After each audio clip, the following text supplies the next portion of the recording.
Greetings world. We are Anonymous. For the last 2 months, we have been consistently reporting on a possible global conflict, World War III between the United States and its allies in the West, and Russia and its allies in the East. The dispute on the South China Sea has severely damaged the United States' relations with the People's Republic of China, after the Permanent Court of Arbitration in The Hague ruled that China's 9-line claim in the South China Sea and its land reclamation activities on islets are invalid and unlawful. The United States has been preparing to sail in the area under a so-called freedom of navigation principle. This has angered the Chinese. In August, the Chinese Defense Minister, Chang Won-kwon, told his country's citizens to prepare for what he described as the People's War at Sea. Mr. Won-kwon was referring directly to the United States' planned provocation under the pretext of freedom of navigation. China has since vowed to take all necessary measures available to protect its sovereignty over the South China Sea, revealing that it had the right to set up an air defense zone on the sea. China has also since been positioning and testing its nuclear weapons, and planning military drills on its waters with Russia. Even the United States has confirmed that China has tested an intercontinental ballistic missile, which is capable of striking everywhere in the world within half an hour. Moving away from the South China Sea, we arrive in Syria. It is an open secret that the civil war in Syria is a proxy war between the United States and Russia. Russia has even intervened physically on the request of the Syrian government. The United States, unable to get any invitation, has been openly and secretly arming many rebel groups in the country, with open plans to overthrow the Syrian government. Of course, since Russia honored the invitation of the Syrian government last year, the war has been turning in favor of the Syrian government, which was falling before Russia's intervention. As we speak now, tension is mounting between the United States and Russia. Nerves are at their highest since the Cold War era. The United States, at the moment, is sitting on tenterhooks. Many officials in the President Obama administration are frustrated and confused regarding the situation in Syria. The United States has announced that it has ended all contacts with Russia in Syria. This announcement by the United States comes as Russia, beginning on September 22, intensified its military operations in Syria, with the intentions to capture the city of Aleppo for the Syrian government. Diplomatic efforts to put an end to the fighting in Syria have collapsed. As the Aleppo operation continues, Russia has given the United States a stern warning not to take any action against the Syrian government forces. In fact, there are many Russian jet fighters stationed in Syria, ready to shoot down any United States jet fighter that attempts to strike on the Syrian government forces. These developments from Moscow are not going down easily with the United States. The United States Secretary of State, John Kerry, is said to have urged President Obama to intervene and face the consequences from Russia. He is said to have even favored a nuclear deterrent against Russia. However, it appears that before Kerry could even make this suggestion to President Obama, the Russians had already gathered intelligence on the happenings within the White House. According to ZVEZDA, a Russian Defense Ministry television channel, the country has started preparing its citizens for a possible nuclear war with the United States because of the mounting tensions in Syria. Russia has since moved to deploy nuclear-capable Iskander missiles in its westernmost region, Kaliningrad, which borders on NATO members of Poland and Lithuania. Due to how the situation has become, some top officials at the United States Defense Headquarters have finally spoken. These Pentagon officials have admitted that World War III is imminent, and that it's going to be deadly and fast. The military generals were speaking on a Future of the Army panel in Washington. A conventional conflict in the near future will be extremely lethal and fast, and we will not own the stopwatch, Major General William Hicks said.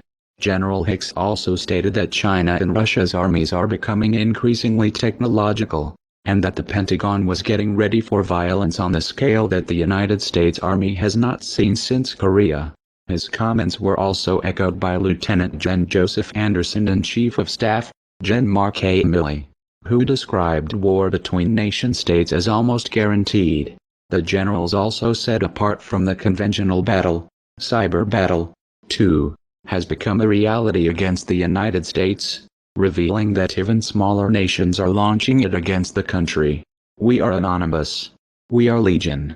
We do not forgive. We do not forget. Expect us. And one last point, which is this, that it's now Hillary Clinton who wants to start an air war with Russia over Syria by calling for a no-fly zone. We have 2,000 nuclear missiles on hair-trigger alert, and Mikhail Gorbachev, the former premier of the Soviet Union, is saying we are closer to a nuclear war than we have ever been. Under Hillary Clinton, we could slide into nuclear war very quickly from her declared policy in Syria. So I sure won't sleep well at night if Hillary Clinton is elected. NATO and EU ships have flocked to the British coast where a Russian fleet is passing on its way to the Mediterranean. It's in international waters, but it's got the alliance on alert. Laura Smith's got the story. This flotilla of 8 ships headed by the Admiral Kuznetsov has headed down the eastern coast of the UK and, of course, into the English Channel, into the Dover Straits. The Norwegian Air Force filmed them when they were off the Shetland Islands. Those are some pretty great pictures. And then locals and media gathered to watch them in Dover. And, of course, they could see them off the coast because it's just 21 miles wide, that stretch of water. That was earlier on Friday. And, of course, they're being watched very closely by ships from the navies of a number of different countries. There's the UK's HMS Duncan, of course, which has been man-marking the flotilla, according to the Defence Secretary.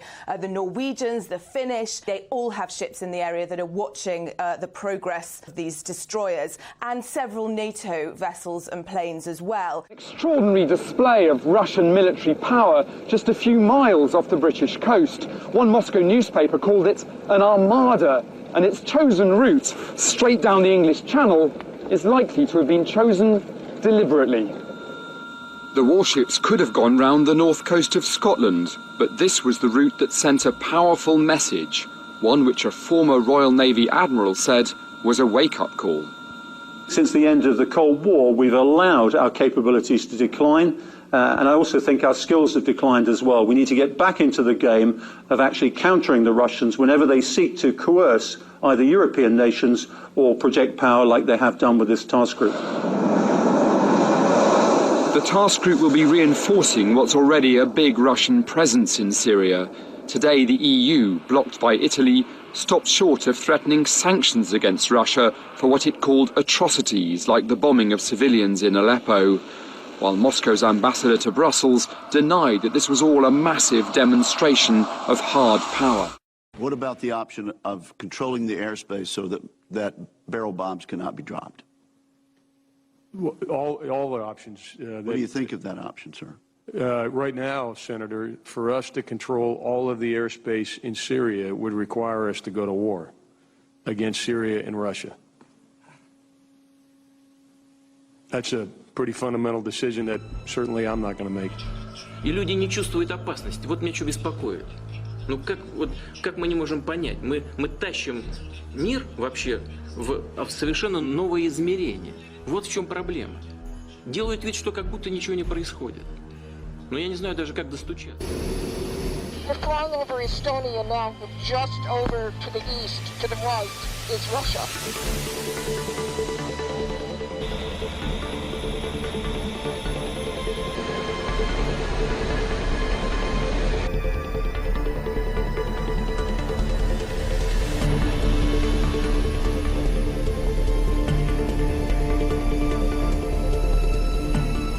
We have to be ready.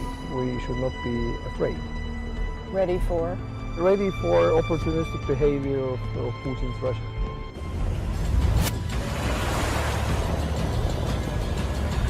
These US Marines are about to perform their first ever amphibious landing from the Black Sea onto the Ukrainian coastline. 15 amphibious assault vehicles packed with both US and Ukrainian Marines secured a beach south of the port city of Odessa before heading inland as part of the annual multinational naval exercise Sea Breeze.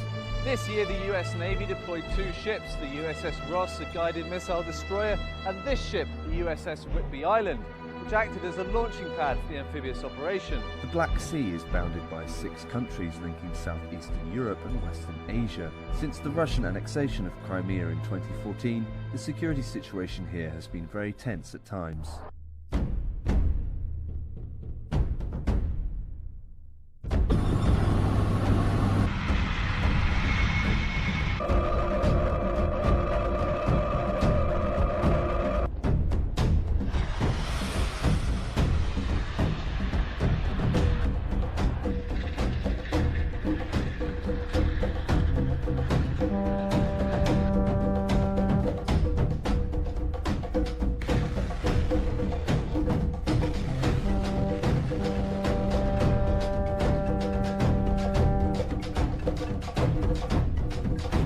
Ukrainian President Petro Poroshenko has instructed all military units near Crimea and in the eastern Donbass region to be at their highest level of combat readiness.